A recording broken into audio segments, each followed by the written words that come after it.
বন্ধুরা আপনারা সবাই কেমন আছেন? আশা করি প্রত্যেকে ভালো আছেন। বন্ধুরা ইতিমধ্যে এসআইআর নিয়ে পশ্চিমবঙ্গে তোলপাড় শুরু হয়ে গিয়েছে। এসআইআর নিয়ে পশ্চিমবঙ্গ বাসিন্দাদের মধ্যে একটি ভয়ঙ্কর আতঙ্ক কাজ করছে। তো বন্ধুরা আজকের এই ভিডিওটি আপনাদের জন্য অত্যন্ত গুরুত্বপূর্ণ। কারণ আজকের এই ভিডিওটিতে আমি আপনাদের জানাবো যে এসআইআর কবে থেকে শুরু হচ্ছে পশ্চিমবঙ্গে এবং কবে শেষ হবে এবং এসআইআর পর চূড়ান্ত ভোটার তালিকা নির্বাচন কমিশন কতদিনের মধ্যে জারি করবে এবং এসআইআর নিয়ে তৃণমূল সরকার এবং বিজেপি সরকারের মধ্যে কী ষড়যন্ত্র চলছে ইত্যাদি সমস্ত কিছু তথ্য আজকের এই ভিডিওটিতে আমি বিস্তারিতভাবে আলোচনা করব। তাই আপনাদের রিকোয়েস্ট করব এই ভিডিওটি 1 সেকেন্ডের জন্য স্কিপ না করে পুরোটাই দেখার। আর আপনি যদি এই চ্যানেলে নতুন হয়ে থাকেন তো চ্যানেলটিকে অবশ্যই সাবস্ক্রাইব করে পাশে থাকা বেল আইকনটিকে অন করে রাখবেন, যাতে করে এইরকম গুরুত্বপূর্ণ আপডেট পেতে আপনার কোনো রকম অসুবিধা না হয়। তো বন্ধুরা দেরি না করে চলুন শুরু করা যাক। অন দ্য স্ক্রিন এসআইআর এর যে আপডেটটি রয়েছে সেটি আমি আপনাদের দেখাবো। প্রথমত হচ্ছে এসআইআর এর সময়সীমা। এসআইআর শুরু হবে 4 নভেম্বর থেকে এবং 4 ডিসেম্বরের মধ্যে শেষ হবে। 7 ফেব্রুয়ারি 2026 তারিখে চূড়ান্ত ভোটার তালিকা প্রকাশ করা হবে নির্বাচন কমিশনের দ্বারা। তারপর 2 নম্বর আপডেটটি হচ্ছে যে আমলাতান্ত্রিক রদবদল, অর্থাৎ এসআইআর অনুশীলনের আগে পশ্চিমবঙ্গ সরকার 17 জন আইএএস অফিসার এবং 460 জন Paschimbanga civil service executive officer সহ 500 জনেরও বেশি কর্মকর্তাকে বদলি করেছেন। তারপর 3 নম্বর আপডেট হচ্ছে যে টিএমসির উদ্বেগ।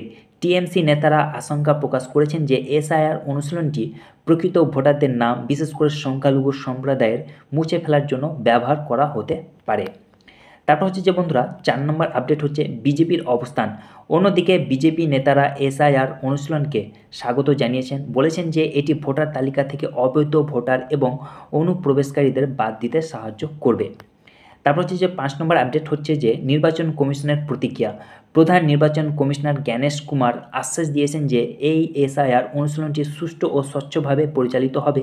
কোনো যোগ্য ভোটার বাদ পড়বে না এবং কোনো অযোগ্য ভোটার অন্তর্ভুক্ত থাকবে না। তারপর হচ্ছে যে বন্ধুরা সাম্প্রতিক ঘটনা যেটা পশ্চিমবঙ্গের মধ্যে এসআইআর পর ঘটেছে সেটি আমি আপনাদের জানিয়ে দিই। প্রথমত হচ্ছে পশ্চিমবঙ্গে আত্মহত্যার চেষ্টার 2টি ঘটনা রিপোর্ট করা হয়েছে, যার মধ্যে একজনের মৃত্যু হয়েছে এবং অন্যজন গুরুতর অসুস্থ। অভিযোগ করা হয়েছে যে ভোটার তালিকা থেকে বাদ পড়ার ভয়ে কিন্তু একজন আত্মহত্যা করেছেন এবং একজন গুরুতর অসুস্থ হয়েছেন। তারপর হচ্ছে যে বন্ধুরা নির্বাচন কমিশনের কী প্রস্তুতি চলছে এসআইআর নিয়ে। পশ্চিমবঙ্গের মুখ্য নির্বাচন কর্মকর্তা সমস্ত জেলা ম্যাজিস্ট্রেটদের এসআইআর অনুশীলনের জন্য প্রস্তুতি নিতে নির্দেশ দিয়েছেন। ভোটার রেকর্ড সম্পর্কিত সমস্ত মুলতবি কাজ দ্রুত সম্পন্ন করার বিষয়টি নিশ্চিত করেছে। তো বন্ধুরা রিসেন্টলি এসআইআর নিয়ে হচ্ছে একটি গুরুত্বপূর্ণ আপডেট, যা আজকে আমি আপনাদেরকে ভিডিওর মাধ্যমে শেয়ার করলাম। ভিডিওটি যদি ভালো লেগে থাকে ভিডিওটিকে অবশ্যই লাইক করবেন আর বন্ধুদের মাধ্যমে যত পারবেন শেয়ার করবেন আর চ্যানেলটিকে অবশ্যই সাবস্ক্রাইব করবেন। ভালো থাকুন, সুস্থ থাকুন, আবার দেখা হবে নতুন এক টপিকে, নতুন এক বিষয়ে। ততক্ষণে ধন্যবাদ।